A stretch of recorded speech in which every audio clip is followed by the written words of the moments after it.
I was sitting quietly at my own dinner table, watching the Christmas lights flicker outside, when I heard my grandson whisper, "Mommy said you won't be living here after Christmas."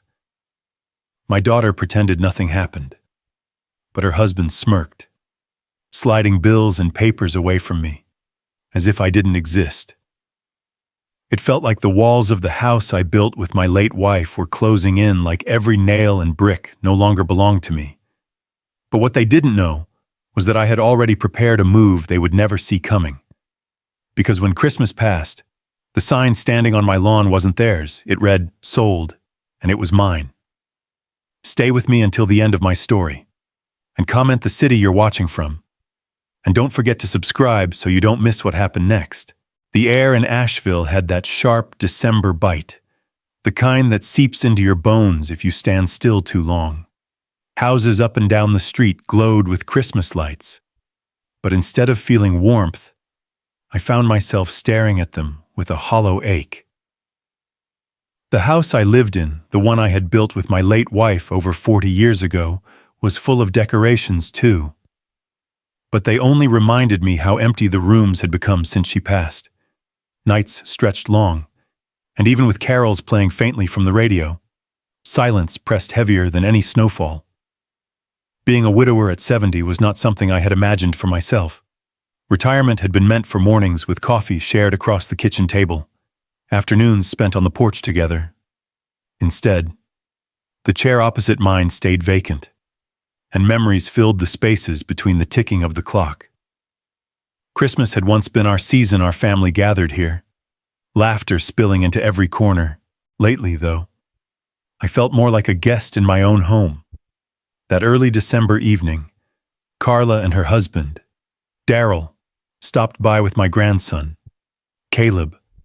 I watched from my armchair as they moved about the living room, their voices hushed and formal in a way that set me on edge. Daryl carried himself with an air of authority that hadn't been there years ago, as if he were already the one in charge of the house. Carla's eyes darted to me and away again, as though I were a fragile ornament that might shatter if handled too roughly. Conversations formed between them, neat circles I wasn't invited into. I stirred my coffee quietly, pretending not to notice, but the truth was hard to ignore. At one point, Caleb wandered over, all innocence in his wide eyes. He leaned in close, his voice a whisper only meant for me. "Mommy said after Christmas, Grandpa won't live here anymore." The words struck like a hammer to glass, sending cracks racing through everything I thought I knew. My pulse thudded in my ears. Caleb tugged at my sleeve, expecting a reaction, but I forced a smile. "Oh, did she now?" I answered lightly, hiding the tremor in my chest. Children repeat what they hear, I told myself, but those whispers held the weight of truth. Still, I couldn't let my grandson see fear on my face. Later, when he had gone to play with his toys, I sat back, my mind flooding with images of the years I had poured into this home. Every board nailed, every wall painted, every Christmas morning unwrapped here. This place was built with love and sacrifice. Carla had grown up in these rooms.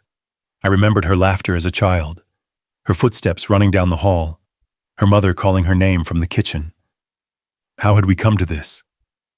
The distance between us now felt deeper than any canyon. Dinner ended quietly. Daryl insisted on handling the bills stacked on the counter, his voice smooth but firm, as though the matter had already been decided. Carla leaned close to him more than once, whispering words I couldn't catch, though I tried. My fork scraped against my plate louder than I meant it to, and I excused myself before the heaviness in my chest spilled into words I might regret. That night, lying in bed, Caleb's innocent confession replayed over and over in my mind. Maybe I had misheard him. Maybe he misunderstood. But then again, children don't invent words like those out of thin air. Staring at the ceiling, the dark pressing in, one thought refused to let go.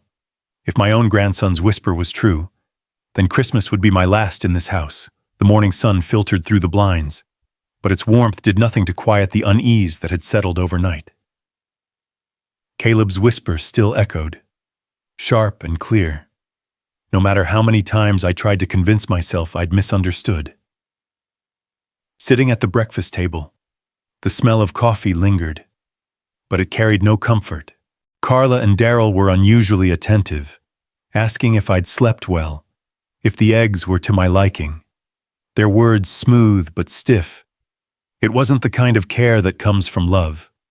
It was the kind that felt rehearsed, like lines they had practiced.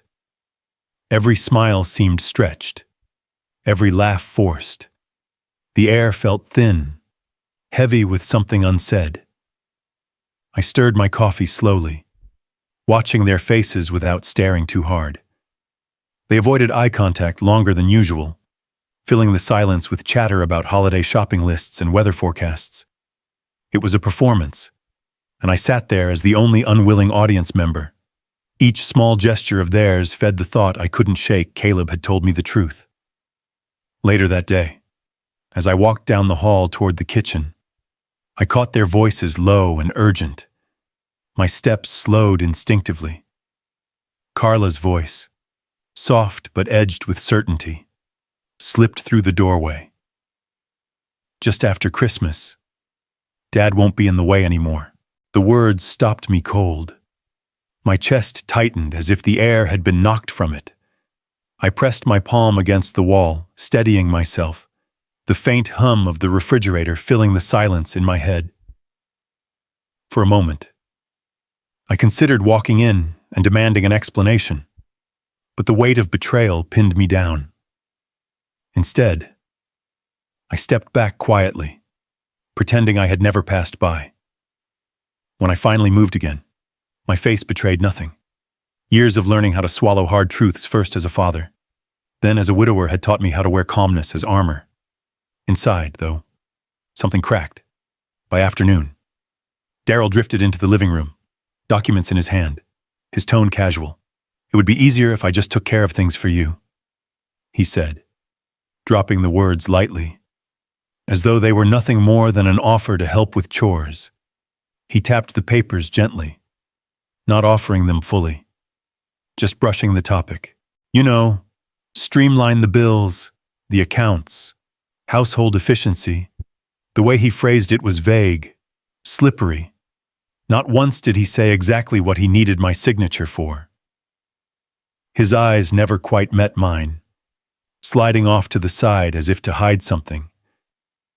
A faint smile tugged at his lips, one that didn't belong to kindness. I nodded slightly, but let the silence grow between us, my lack of answer hanging like a shield. He didn't push further, only gave a quick nod, as though planting a seed he expected to water later, retreating into the study. I sank into the old leather chair that still smelled faintly of tobacco and age, the shelves lined with books, the desk scarred with years of use. Every corner carried a memory. My late wife's laughter seemed to hover there, in the walls, in the dust that glowed faintly in the afternoon light. This house wasn't just wood and stone, it was life. Ours, built nail by nail with hands blistered from years of labor, and yet here I was, wondering if I was being paranoid, or if the truth was clawing its way to the surface. The memories of Carla as a child pressed forward her small hand in mine, her voice calling me Daddy with joy so pure. How had that little girl grown into the woman whispering about removing me? The thought twisted in my chest, a wound deeper than any knife could carve. Was I inventing this betrayal because of age, because of loneliness? Or had love blinded me long enough to ignore the obvious that evening, as the day dimmed into shadow? I walked into the dining room and found Carla and Daryl leaning close, whispering again. Their voices cut off abruptly when I stepped inside, their eyes flicking to me with a thin smile too late to be genuine. The silence that followed told me everything. I poured myself a glass of water slowly, pretending not to notice, but the unease no longer felt like imagination. It had transformed into something sharper vigilance, I kept my face calm, my tone even, but inside I made a quiet promise. This time I knew it wasn't just my imagination. The words I overheard weren't vague anymore, they were a warning. And I decided I had to be ready. The morning light poured through the curtains, but it didn't bring comfort. Caleb's words lingered, replaying in fragments, colliding with memories I had long tucked away. My mind wandered back to when Carla was small, when she'd run into my arms without hesitation, clinging to me as if I were her whole world. Back then, her laughter filled the house. Now, the silence she carried was heavier than any scolding ever could be. Sitting at the breakfast table, I stirred my coffee, but the taste was hollow. Every sound in the house, the clink of a spoon, the faint murmur of Carla's voice down the hallway reminded me of how far we had drifted. It wasn't just what Caleb whispered. It was the echo of years of distance that suddenly felt like a pattern I should have noticed long ago. I thought of the days after my wife passed. The house had felt too big, too empty, and Carla had begun making decisions on her own, brushing off my thoughts with a smile that never quite reached her eyes. At first, I told myself it was her way of coping, that she needed to prove she could handle life without her mother. But slowly, it became clear I had been shifted to the sidelines, and I had let it happen, outside. I took a walk through the neighborhood, hoping the crisp December air would steady me. Lights twinkled from every porch. Wreaths hung proudly on front doors. Children laughed as they chased one another in yards, their joy echoing through the cold air. Yet each sight only sharpened the loneliness pressing in. My late wife used to insist on decorating early, turning the house into a warm glow of color and comfort. Without her, I barely managed to hang a single string of lights along the porch. The contrast cut deep. As I rounded the corner, I caught sight of Dennis Riker, my neighbor of 20 years, standing by his mailbox. He nodded politely, but his brow furrowed as if something weighed on his mind. "Malcolm," he said casually, "I happened to see Carla and Daryl yesterday. Looked like they were talking to a real estate agent just outside your place. Thought you might have known." The words hit harder than Caleb's whisper. I steadied my breath, forcing a neutral smile. "Oh, must have been some routine business," I murmured, as if it didn't matter. Inside, though, it felt like my chest tightened around a truth I couldn't deny anymore. Walking back to the house, I felt every step grow heavier. The home I had built brick by brick, with sweat and long nights beside my wife, suddenly felt fragile, as though its walls carried secrets I wasn't meant to hear. When I entered, Carla and Daryl were laughing softly in the kitchen. The moment they noticed me, the air froze, their smiles fading into that polite stiffness I had grown to dread. I said nothing, but my eyes lingered, sharper now, watching every glance they exchanged. The whispers weren't just whispers anymore. Dennis's offhand comment had confirmed what I had been too afraid to face. Something deliberate was being planned under my roof.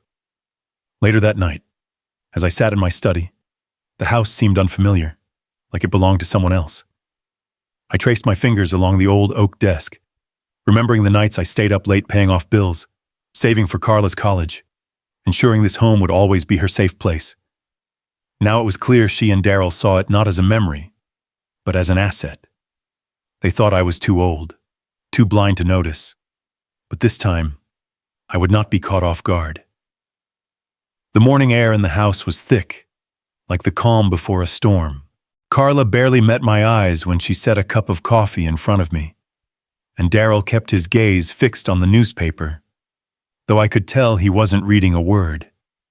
The clinking of spoons and the shuffle of chairs felt sharper than usual, every sound magnified against the silence pressing in around us.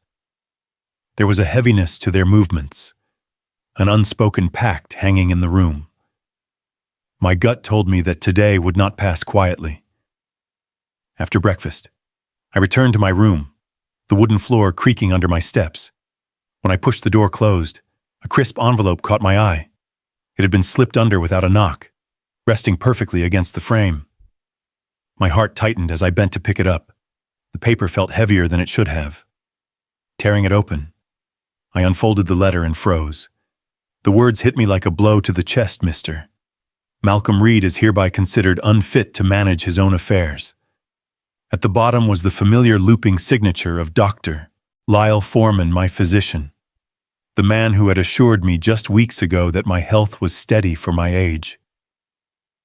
My pulse quickened as I read it again, hands trembling. It wasn't the doctor's words. It was someone else's fabrication. But the signature was undeniably his. My own daughter. My son-in-law. Had they really gone this far, the walls seemed to close in. For a long moment, I just sat on the edge of my bed, the paper shaking in my hands. Betrayal wasn't a sharp stab anymore. It was a deep, grinding ache in my bones. They weren't just whispering about me now. They were making their move. I folded the letter with care and walked out into the living room, clutching it like a piece of evidence. Carla was arranging the cushions on the couch when I held the paper up. My voice was steady, though I could feel the fire burning underneath. Why would Dr. Foreman write this about me? She looked startled for only a second before her face smoothed into that calm mask she wore when she lied. Dad, I don't know what you're talking about. Maybe it's just a mistake. Before I could press her, Daryl's voice cut through the room, low and firm, like a judge delivering a verdict. Dad, you need to rest. All this worrying isn't good for you. Let us handle things from here. He said it with a patronizing smile, as if I were a child too fragile to understand. I stared at him, the weight of his words coiling inside me. Every muscle in my body screamed to lash out, but I held back. Anger can be a weapon, but only if wielded at the right time.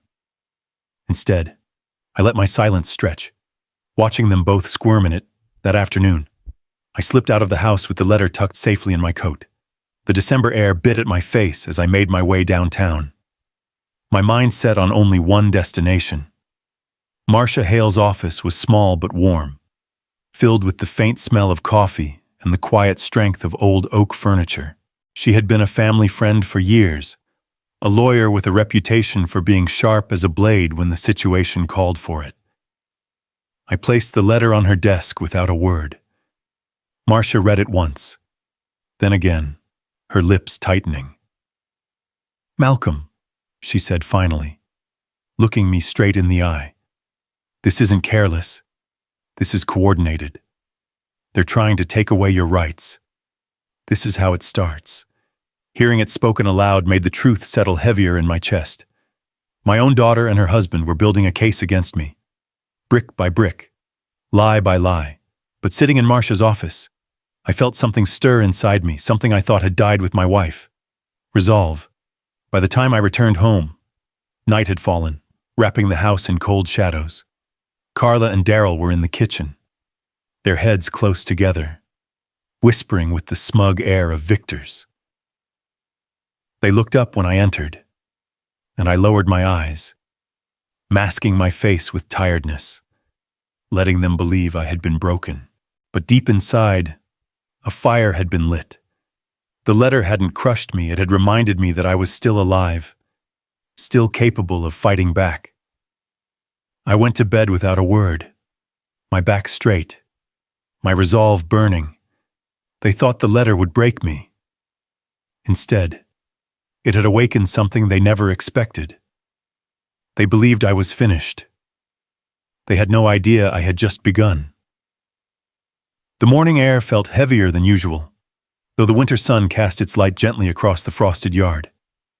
I woke with a strange calm inside me, the kind that follows a sleepless night spent turning over plans instead of fears. Marcia's words from the evening before echoed with quiet force. This isn't the end for you, Malcolm. It's the start of your fight. Inside, the house was too quiet. Carla avoided me entirely. drifting from room to room as if on silent feet.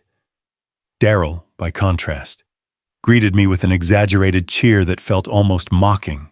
His good morning, Dad, rang hollow, the kind of pleasantry delivered by a man who thought the game was already won. By mid-morning, I stepped out to the garage, only to find the lock replaced. My key wouldn't turn. Confused, I tried the study next the door where I kept files, records, old photographs of their mother. Another new lock. My chest tightened with anger as Carla appeared behind me, her voice too casual. It's for safety. Dad, you don't need to worry about these rooms anymore. Safety. That single word burned.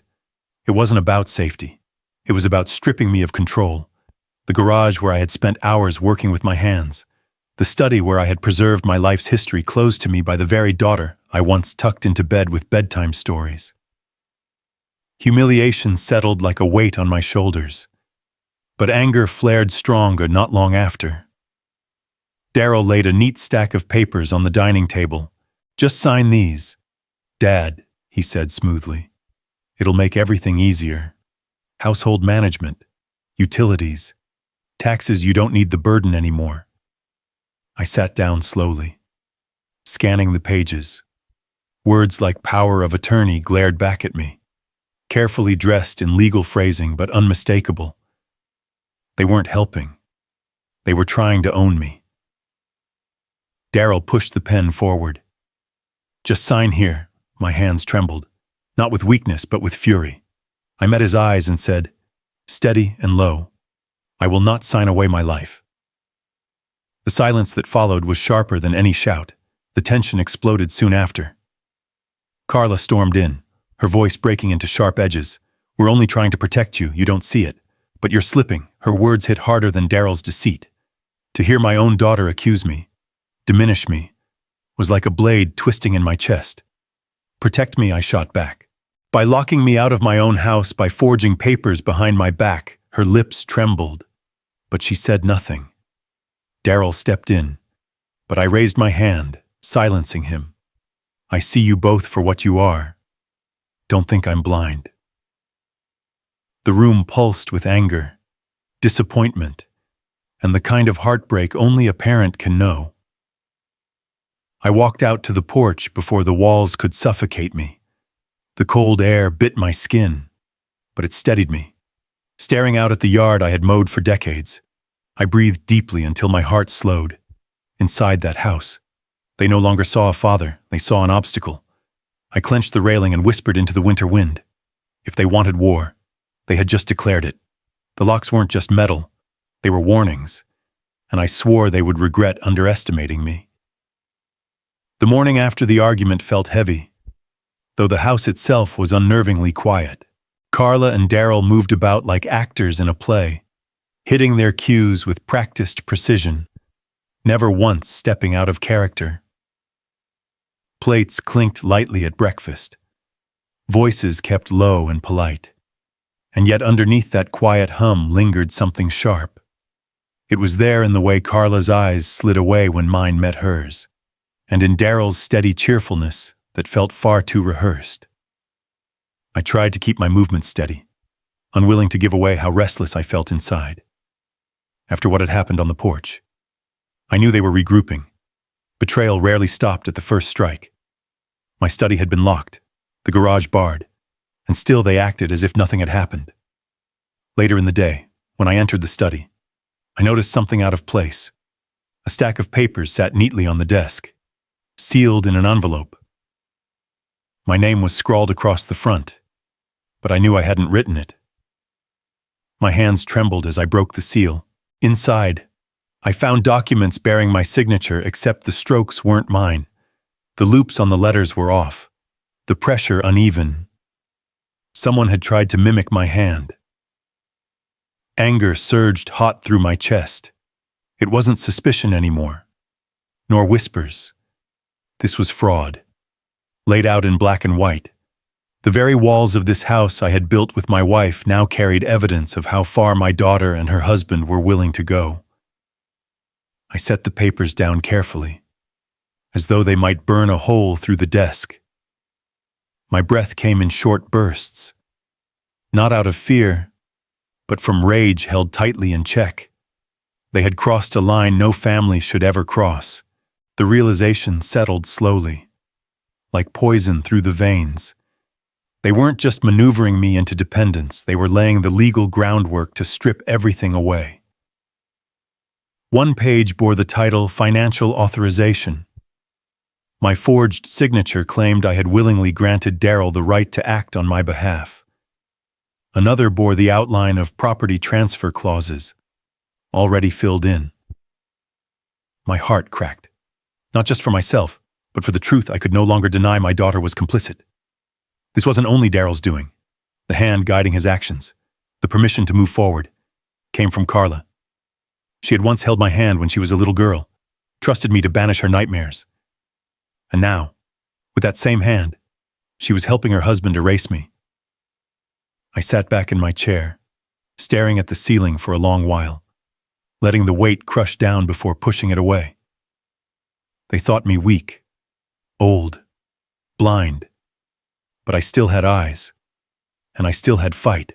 By mid-afternoon, I carried the forged documents in a folder and drove into town. The air outside was sharp with winter, but the cold felt good. It cleared my head. Marcia Hale's office sat in a brick building I'd known for decades. She had been a friend to my late wife, and in many ways, a friend to me. When she saw the papers, her lips pressed tight. She scanned each page, eyes narrowing, before setting them down with deliberate care. "Malcolm," she said, her voice measured, "if these go unchallenged, they could seize your assets within weeks. Once this hits the courthouse, you'll be painted as incompetent and out of control." The words struck hard. Weeks. That was all the time I had before everything I'd built could vanish under their signatures. Fear mingled with fury in equal measure, but under it all came a rising resolve. "What do I do?" I asked quietly, though in truth the fire inside me was already begging for action. Marcia leaned forward, her eyes steady. "You need to stay ahead of them. You can't wait for their next move." The cleanest option, she paused, weighing the impact of her own advice. "Sell the house before they can claim it." The words landed like a blow. Sell the house.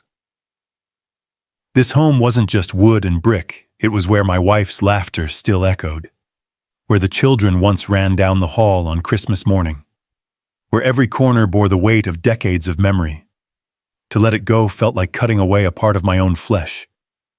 But then I pictured Daryl standing smug in my living room, Carla whispering in the kitchen, and my grandson's innocent face repeating words he didn't understand. If selling the house was the only way to strip them of their weapon, then sentiment could no longer chain me down. It would be painful. Yes, but sometimes a man must cut free a piece of himself to save the whole. That evening, I returned home carrying the folder under my arm, a calm expression plastered across my face. Carla glanced up briefly, then went back to whatever hushed conversation she was having with Daryl near the fireplace. They stopped when I entered the room, voices falling to silence. I didn't confront them. Not this time. Instead, I sat quietly in my chair, nodding as though the world was fine, as though I had already accepted defeat. Inside, though, a different truth beat steady. They thought the forged papers had cornered me. They thought their whispers were enough to keep me blind. But I had already begun a different game, one they didn't even realize was being played. As the night deepened, I lingered in silence. The decision made. If they wanted to gamble with my life using forged signatures, I would show them what a real one could do. The house was thick with the smell of roasted ham and cinnamon candles. But the warmth of Christmas Eve couldn't soften the tension hanging in the air. Laughter rose from my daughter's friends at the table, though it felt hollow, rehearsed. Caleb slid closer to me, small hand gripping mine tighter than usual. His whisper trembled against my ear, Grandpa. You have to look under the table. There was no mischief in his eyes, just fear, clear and raw. I bent down, feigning a napkin slip, and glanced beneath. My chest tightened. A cluster of envelopes, papers, and a sleek little recorder glared back at me like snakes hiding in the shadows. My pulse quickened. Daryl's hand rested casually on the table, but I swore I saw his eyes flicker toward the spot, as if checking a trap. I straightened, heart hammering, forcing a weak smile to disguise the storm inside. Caleb's hand wouldn't let go. Later, I excused myself, tugging Caleb along under the pretense of needing help in the study. Once the door clicked shut, I crouched down to him. Why did you show me that? His lips quivered. I heard Mommy and Daddy. They said you won't be here after Christmas. And Daddy said the papers under the table would help prove it. The words cut deeper than any blade. Tears pricked my eyes, not from weakness, but from the weight of betrayal my grandson carried on his small shoulders. I pulled him close, his little frame trembling. Thank you for telling me, Caleb, I murmured. You did the right thing. When I checked the envelopes, my blood ran cold. Another notarized document stared back my supposed signature scrawled across a page claiming I had agreed to transfer ownership of the house to Carla and Daryl after Christmas. It was deliberate, calculated fraud, the kind that could erase my entire life's work in one sweep. The recorder made it worse. They weren't just plotting on paper. They were gathering ammunition, twisting my words, shaping a story where I was unfit and unstable. My own child was laying the groundwork to erase me. Back at the dining room, the chatter carried on. Carla's laugh was just a little too sharp, Daryl's charm a little too polished. They believed the trap was invisible, but Caleb's innocent whisper had torn the curtain aside. That night, while others toasted with eggnog, I made a silent vow. Leaning down to Caleb, I whispered, "Don't tell anyone what you saw. Let them think they're ahead. We'll show them otherwise." His wide eyes searched mine. Then he nodded, the kind of solemn nod only a child who understood too much could give. In bed, sleep never came. The ceiling stared back as their deadline echoed in my head after Christmas. They thought it would be the end of me. But now, I had their weapon in my hand, and the will to turn it back on them. They had no idea Christmas would be the day their scheme collapsed. The morning after Christmas Eve carried a strange chill, the kind that cut through the bones even with the firewood still glowing in the hearth. My hands trembled, not from the cold, but from the weight of what Caleb had whispered to me the night before. The boy's eyes had held a fear too pure for a child, and his voice echoed in my ears like a warning bell. I knew there was no time to waste. I picked up the phone and called Marcia Hale. My voice, for once, didn't crack with hesitation. "Draw up what I need. Today," I told her. She was quiet for a beat, then said, almost surprised, "You sound sharper than ever. Malcolm." I could almost see her smile through the line. That knowing look she used to give me back when my wife was alive. For the first time in weeks, I felt the ground beneath me steady. After breakfast, I slipped away into my study. My safe had always been my sanctuary, a steel box that held decades of sweat, sacrifice, and memory. But when I opened it, my chest tightened. The old deed was gone. Someone had been here during dinner, while I sat at the table pretending not to hear whispers. The theft told me everything I needed to know. This wasn't just plotting anymore. It was execution. Shock stiffened my body, but it quickly turned into fire. If they wanted to strip me bare, they had underestimated the man who built every beam of this house with his own 2 hands. By noon, I was sitting across from Marcia in her office. The documents I carried trembled in my grip, not from weakness, but from fury. She examined the forged papers, her lips pressing into a thin line. "They've already moved farther than I feared," she said. Then, leaning closer, her voice dropped into steel. "If you want to stop them, Sell the house before they can touch it. Cut their legs from under them.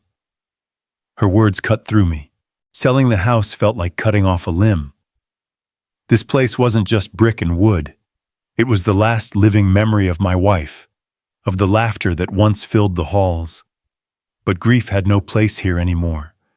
What good was holding on to walls if it meant losing everything else? I'll do it, I whispered, surprising even myself. My jaw tightened. Draw the contracts. Have them ready by tomorrow. When I returned home that evening, I carried a new kind of silence with me, not the silence of defeat, but the silence of a hunter waiting in the brush. Carla and Daryl stood together in the kitchen, whispering like children who thought the grown-up couldn't hear. I smiled at them, warm and calm, as if I hadn't just uncovered their entire scheme. But inside, the decision had already been made. I would not wait for them to strike again. My hands had held hammers and plans long before theirs had held pens. And this time, the signature would be mine. They thought Christmas would be the end of me. But in truth, it had become the day I prepared their undoing. The Christmas dinner at Carla and Daryl's house looked, on the surface, like any other holiday gathering. The table was decorated with red candles and a poinsettia centerpiece, the ham steaming on the platter, mashed potatoes piled high, cranberry sauce glistening under the soft light. I sat at my usual spot, quiet, stooped a little more than usual. I let them believe the weight of age pressed me down, behind the poinsettia, hidden from every eye but mine. The recorder blinked faintly. Every laugh, every whisper was being collected. Small talk filled the room. Victor told a story about work that no one truly listened to. Carla commented on the cold weather, her voice tight and practiced. Daryl poured wine with a little too much flourish, cracking jokes that fell flat. Their performance was almost convincing, almost. I chewed slowly, nodding where polite. But beneath the calm mask, anger and sadness burned. They thought I was finished. They thought tonight was another step toward erasing me. Halfway through the meal, I caught movement from the corner of my eye. Carla leaned close to Daryl near the kitchen doorway. Their voices dropped low, but not low enough. After Christmas, Daryl whispered, we'll put the papers in front of him. He won't fight. Carla's laugh was quiet, cruel. He barely notices what's happening now. He won't last another year. The words hit like knives. I kept my fork steady, stabbing a piece of ham as if nothing had shifted. The recorder caught every syllable, their own tongues weaving the noose. They mocked me, not realizing the walls themselves were listening. For a moment, I wanted to stand, to shout, to lay bare the proof in my pocket. But no patience was my shield. Let them finish their performance. Let them believe I was deaf, too old to understand. A few minutes later, I excused myself, pressing a hand to my lower back as if fatigue had won. In the study, the door closed softly behind me. My heart pounded as I reached for the recorder. The small light blinked steady red. Their whispers, their laughter, it was all preserved. Relief washed over me, heavy as it was bitter. Proof lay in my palm, but what a cost to my soul. The memory of my wife's voice floated through my mind, the warmth of her touch when we built this home brick by brick, year by year. We raised our daughter here. Now that daughter plotted to throw me out as if I were nothing more than an old chair. I stared at the device. They thought they were writing me out of my own story. But this chapter I would write it myself. Dessert arrived not long after I returned to the table. Plates of pecan pie and scoops of ice cream. The atmosphere tried to lighten, but tension clung like smoke. Then Victor, careless with his wine, chuckled and said, well, when the house changes hands, you'll all see how things improve. The room froze. Carla's fork clinked against her plate. Daryl's grin stiffened. I set down my fork carefully, lifted my head, and looked straight at Victor. My voice was calm, deliberate. And who told you it would? The silence was sharper than any knife. Darryl cleared his throat, his hand tightening around his glass. Oh, he's just joking. Dad, don't take it seriously. But the cracks had appeared. The air thickened with unease. Eyes darting around the table.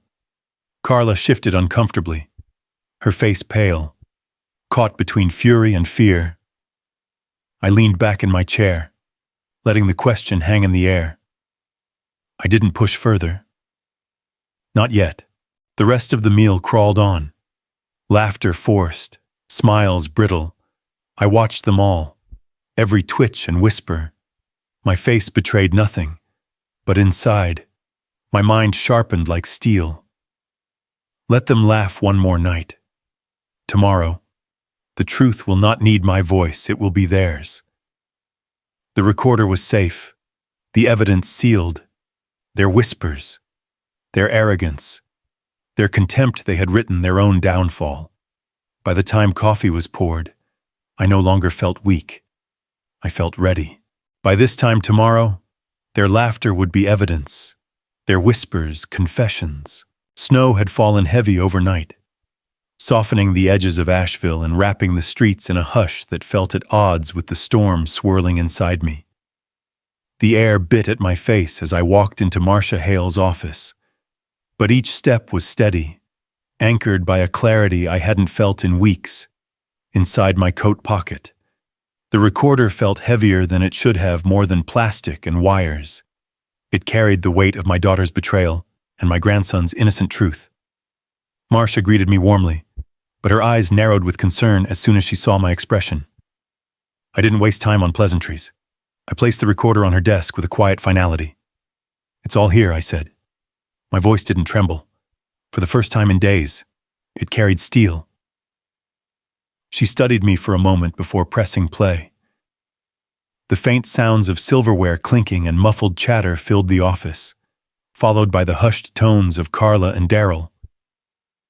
Their voices slithered through the room, clear enough to cut, when Darryl's voice came through mocking, casual, cruel. Marcia's eyes widened.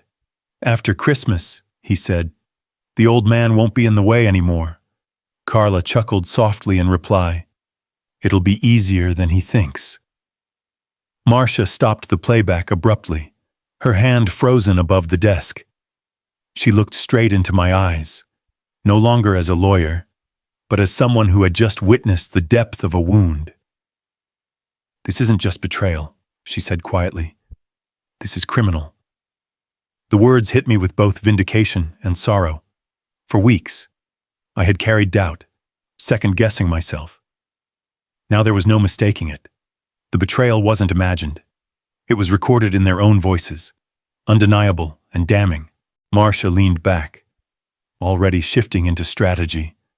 We'll move to freeze property transfers immediately. I'll prepare injunctions to challenge every forged document they've touched. This evidence, she tapped the recorder with a fingertip, changes everything. I nodded, though my throat tightened. For years, I had swallowed disappointment, convinced myself that love could excuse neglect. But this wasn't neglect. It was theft dressed up as concern. It was my daughter standing shoulder to shoulder with a man who saw me as nothing more than an obstacle to bulldoze. I thought back to the hours I'd spent sanding beams in that house, the sacrifices my late wife and I made so Carla could go to college without debt. The memory stung. I clenched my hands in my lap, forcing myself not to dwell on the ache. The path forward was clear now. Halfway through our meeting, my phone buzzed. A message from Victor, another in-law who never wasted a chance to gloat. We're meeting the broker this afternoon. House won't be yours much longer. The corners of my mouth curled, but not in amusement. They still believed they were winning. They had no idea the walls had already begun to close in. I showed the message to Marcia. She shook her head, almost smiling. Let them dig their own grave, she said. Every word, every move they make now only adds weight to the evidence. Her confidence steadied me. Anger still burned, but beneath it was something harder, an iron resolve, cold and precise. When I stepped back outside, snowflakes drifted lazily through the air, catching in my coat. The streets were quiet, but inside my chest, something had shifted. Betrayal had once felt like fire scorching me alive, searing through every memory of family dinners and laughter. Now, it felt like ice, hard, unyielding, shaping me into something sharper. I walked home slowly, letting the cold steady me. There would be no dramatic confrontations tonight, no shouting matches across the dinner table. The time for anger had passed. The truth was patient, and soon it would speak louder than I ever could. They thought I was too old, too frail, too lost in my grief to fight back. But the proof was already sealed, waiting for the right moment to strike. Evening fell with a weight I couldn't quite name. When I stepped into my room, an envelope lay waiting on the floor, slipped under the door like some quiet warning. No name, no return address, just my own unease tightening as I bent to pick it up. Inside was a photocopy of the forged document, the same one they'd tried to pass as mine. My name scrawled in ink that wasn't mine, my dignity folded into paper. But what chilled me wasn't the document itself. It was the fact that someone else had placed it here.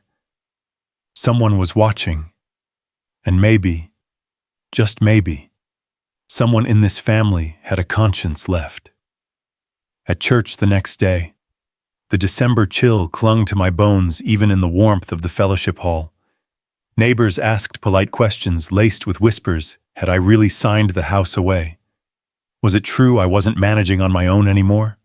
Their pity was more suffocating than their words.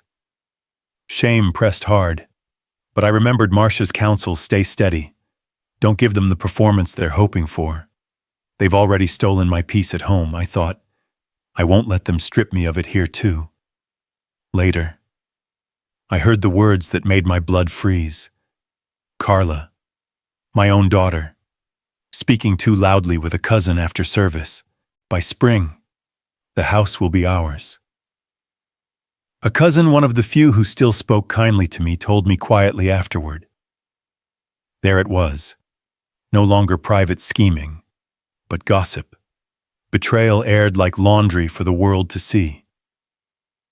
The humiliation was sharp, a wound deeper than any argument we had had inside my walls. My life's work, reduced to a rumor mill spectacle.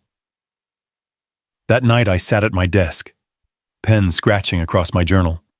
The words felt heavier than ink, memories of building this home, of raising Carla within its walls, of promises made to my late wife. Betrayal didn't just take away trust. It rewrote memory. Every smile, every hug, every sacrifice I made for her now felt poisoned. Fatigue pulled at me, but surrender wasn't an option. If I hand them my legacy now, I wrote, then I betray not only myself, but everything my wife and I ever worked for. When dawn came, resolve returned with it. I placed the photocopy of the forgery next to the small recorder, the two lying side by side on my desk like loaded weapons, proof enough to bring down their plans. If I chose the moment well, for now, I would stay silent. Let them grow careless. Let their arrogance widen the cracks already forming. The house was quiet, but my thoughts were loud. The cracks in their plan were spreading, and soon, the whole house of lies would collapse. The air in Marcia Hale's office was heavier than any courtroom I had ever imagined. Snow from the Asheville streets clung to coats and boots, dripping onto the rug as family and neighbors filed in. Carla and Daryl walked in first, smugness carved across their faces, certain I had already surrendered. They didn't even glance at me as they sat across the polished table, whispering between themselves. I cleared my throat softly, pulling a folded letter from my jacket pocket. Before we begin, I said, voice steady, I want to read something. It was a letter my late wife had written years ago, tucked into her Bible and found after her passing. Her words trembled in my voice as I read, "Honesty is the only inheritance worth leaving. Family without truth is no family at all." For a moment, silence blanketed the room. Carla shifted in her seat. Daryl smirked, and the notary's pen tapped once against his clipboard. The stage was set. I placed the forged document in the center of the table, sliding it slowly toward Marcia. "This," I said, "bears my name, but it isn't my hand." Carla's lips parted. Daryl leaned forward, opening his mouth, but I held up a finger and pressed a small recorder on the table. With a soft click, the room filled with the sound of their whispers from Christmas Eve. "After Christmas, he won't be in the way anymore. He won't last long. Just sign the papers." Their voices echoed off the walls like a curse they could not take back.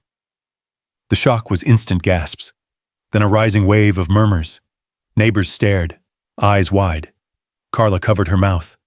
Daryl went pale, then red, then pale again. Vindication did not feel like victory. It felt like a wound reopening. But this time with everyone forced to see it bleed. "You manipulated that recording." Daryl barked, slamming a fist against the table. His voice shook, the first crack in his armor. Marcia lifted the forged document with gloved hands. "Mr. Harper," she said coldly, "this is fraud. I'll testify myself that your scheme is criminal." Carla's eyes brimmed with tears. "Dad," she whispered, voice barely audible. "I didn't stop him. I knew, but I couldn't." Her words broke into sobs. She turned away from Daryl, leaving him isolated, his own wife distancing herself. The room buzzed with condemnation. A cousin muttered, "How could you?" A neighbor shook his head. Daryl's confidence collapsed under the weight of exposure. Marcia straightened the papers before her, her voice firm. "This property remains the rightful possession of Malcolm Reeves. All forged transfers are null. Mr. Harper, you may prepare for legal proceedings." The words settled like a gavel strike. I turned to Carla, and though my heart was heavy, my voice was gentle. "I never wanted to win against you. All I ever wanted was to believe my sacrifices meant something."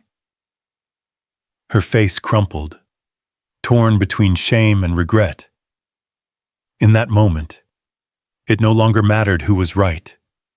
What mattered was the truth, laid bare for all to see. That night, I returned home to the quiet embrace of my chair. The house, scarred by whispers and schemes, felt whole again. My hands rested on the armrests, steady, certain. Vindication had come not through anger or fists, but through patience and truth. Betrayal still ached in my bones, but dignity had returned to my name. In the end, I thought, staring at the shadows on the wall, justice wasn't about money. It was about proving I still mattered, that love without respect is no love at all. Daryl would face charges. Carla's path toward reconciliation or deeper estrangement remained uncertain. That choice was hers, but mine was clear. They tried to bury me, I whispered into the empty room, but I was the root they couldn't cut.